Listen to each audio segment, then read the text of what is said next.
Kutipan Babat Tanah Jawi tentang berdirinya Keraton Kartosuro. Episode keempat. Pasukan Kalagan bertempur melawan pasukan Kartosuro. Alkisah di Kota Raja Mataram, Sinuwun Ingalogo sedang mengadakan pertemuan dengan para punggawa. Aryo Mondoliko menyembah dan berkata, "Paduka, musuh sudah keluar dari Kartosuro. Anak Admiral Kumpeni itu datang membawa pasukan dari seberang. Sekarang pasukan garis depan mereka sudah mencapai Gondang. Pemimpinnya bernama Mangkuyudo dan Notoyudo, anak dari Wongso Citro dari Kedu. Keduanya telah diangkat sebagai bupati. Juga ada Aryo Sindurijo alias Si Gendowor, yang sekarang mengabdi kepada Kumpeni." Sinuwun Ingalogo berkata, "Kalau kalian sudah siap, Engko Mondoliko dan Gajah Pramodo berjagalah di Taji. Bagilah pasukan Mataram dan hadanglah musuh." Dua punggawa menyembah dan berkata, "Baiklah, Paduka. Walau akan hancur menjadi debu di medan perang, para abdi Paduka takkan lari dalam menjalankan pekerjaan. Syukur kalau bisa gugur di medan perang. Hamba sudah kenyang dengan banyaknya hadiah dari ayah Paduka. Sekarang sudah seharusnya menjaga Paduka walau sampai mati pun." Sinuwun Ingalogo berkata, "Aku terima pernyataan kesetiaan kalian berdua. Sekarang berangkatlah." Kedua punggawa menyembah dan mundur dari hadapan sang raja. Sesampai di luar, dua punggawa segera memberangkatkan pasukan. Separuh pasukan Mataram dibawa ke medan perang. Separuhnya lagi tinggal di kota raja menjaga Sinuwun. Gajah Pramodo dan Aryo Mondoliko memimpin pasukan yang berangkat ke Taji. Singkat cerita, perjalanan pasukan kedua punggawa sudah sampai di Taji dan segera menata pasukan. Sementara itu, pada saat yang sama, pasukan Sang Raja Amangkurat sudah mulai bergerak dari Gondang. Pasukan garis depan sudah mencapai Kemalon. Tiga punggawa Kartosuro, Tumenggung Mangkuyudo, Tumenggung Notoyudo, dan Aryo Sindurijo sudah mendekat ke pasukan dari Kalagan yang dipimpin Gajah Pramodo dan Aryo Mondoliko. Gajah Pramodo menabuh tanda perang, bende berbunyi menggema. Pasukan Kalagan maju mendekat ke barisan depan musuh. Pasukan Kamangkuratan menyambut. Pecahlah pertempuran. Pasukan Kalagan mengamuk. Aryo Mondoliko membawa pasukan menyerang sayap kanan. Pasukan Kartosuro menahan dengan tangguh. Tumenggung Gajah Pramodo membawa pasukan mengamuk tak takut segala senjata. Pasukan Kartosuro bubar, banyak prajurit yang tewas, yang hidup berlarian mengungsi. Tiga punggawa Kartosuro mundur ke Gondang untuk melapor kepada Sang Raja Amangkurat. Sang Raja menyuruh Adipati Surabaya dan pasukan pesisir untuk maju ke medan perang. Dari Gondang, Adipati Surabaya dan pasukan pesisir berangkat menuju Kemalon yang sudah diduduki musuh. Pertempuran kembali pecah. Pasukan Mataram mengamuk seperti banteng terluka. Tumenggung Gajah Pramodo menerjang sayap kiri. Seketika barisan Kartosuro bubar. Aryo Mondoliko menerjang tanpa takut. Tetapi pasukan Kartosuro kembali datang dengan jumlah banyak. Pasukan Mataram tak hendak mundur walau sudah kalah jumlah. Mereka terus mengamuk tanpa peduli musuh menghujani dengan tembakan senapan.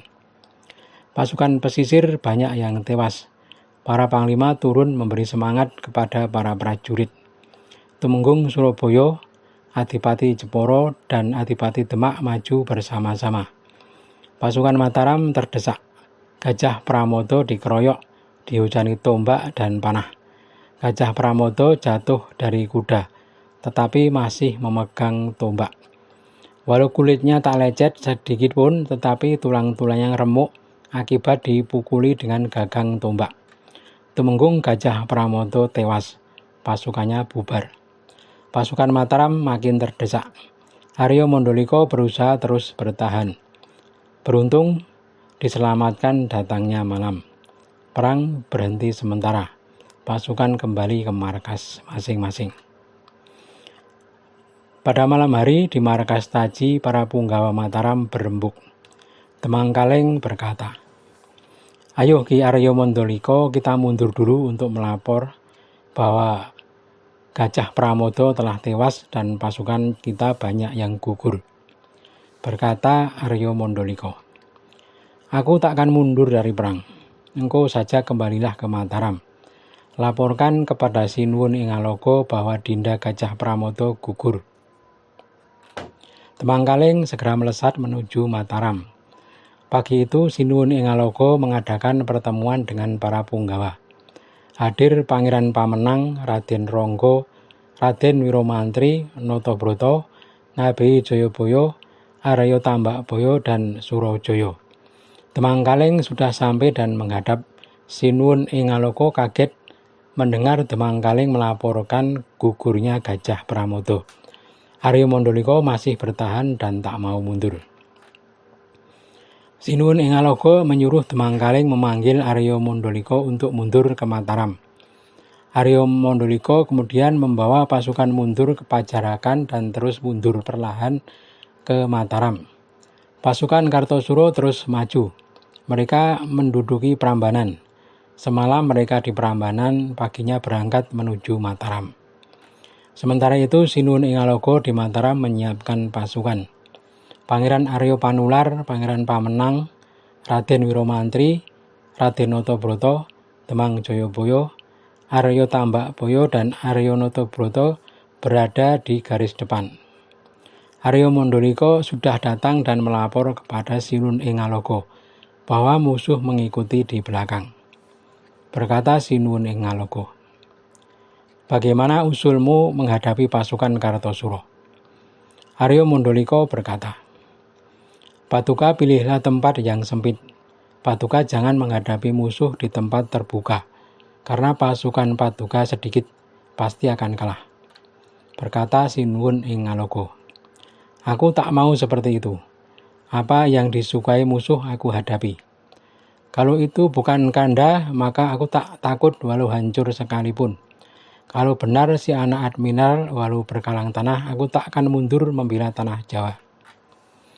Sementara itu, Prabu Amangkurat sudah sampai di Mataram. Sang raja segera menata barisan. Sayap kanan diisi pasukan pesisir, sayap kiri diisi pasukan mancanegara. Pasukan sang raja dan kumpeni berada di bagian dada. Semua pembesar dipanggil menghadap. Sang raja berkata, "Bagaimana kabarnya Dinda Puger, wahai Nerangkusumo?" Patih Nerangkusumo menyembah dan berkata, "Adik Patuka akan maju sendiri ke medan perang. Pasukan sudah digelar di alun-alun.